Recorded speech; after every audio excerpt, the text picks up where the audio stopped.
Lingua Stars, welcome back to Jay's Lingua Lane. Jay's Lingua Lane ကိုအပတ်စဉ်စောင့်မျှော်ကြည့်ရှုနေပြီးတော့အားပေးနေကြတဲ့အရောက်ချင်းစီတိုင်းကိုမင်္ဂလာပါလို့နှုတ်ခွန်းဆက်တာပါတယ်ရှင်။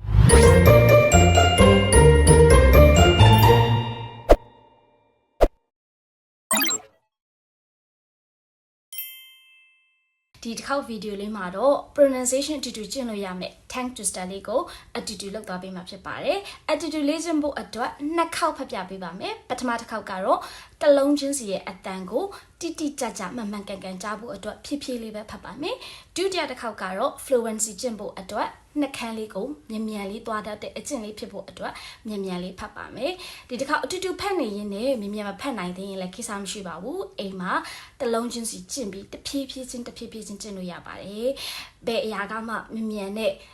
လွတ်လွတ်ကူကူရတဲ့အရာမဟုတ်ဘူးဆိုတော့ဇဲရှိရှိနဲ့ကြိုးစားကြရအောင် Are you ready? Let's go. So, first one. She sells seashells on the seashore.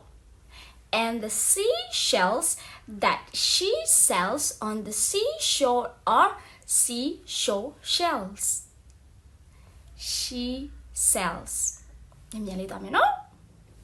She sells seashells on the seashore, and the seashells that she sells on the seashore are seashore shells. ဒီတစ်ခေါက်ဒီဗီဒီယိုလေးမှာကတော့ဘာအကျိုးကျေးဇူးရမလဲဆိုတော့ S အတန်လေးဖြစ်တဲ့ S နဲ့ S နဲ့ H နဲ့ပေါင်းထားတဲ့ sh အတန်နှစ်ခုကိုရှင်းလင်းကွဲပြားစွာ pronunciation အတန်ဖတ်နိုင်ဖို့အတွက်ကျင့်ထားပေးတာဖြစ်ပါတယ်အားလုံးပဲဒီဗီဒီယိုလေးကိုကြိုက်နေတတ်မယ်လို့မျှော်လင့်ပါတယ်ဒါမျိုး exercise လေးတွေ YouTube မှာလည်းရှာလို့ရပါတယ်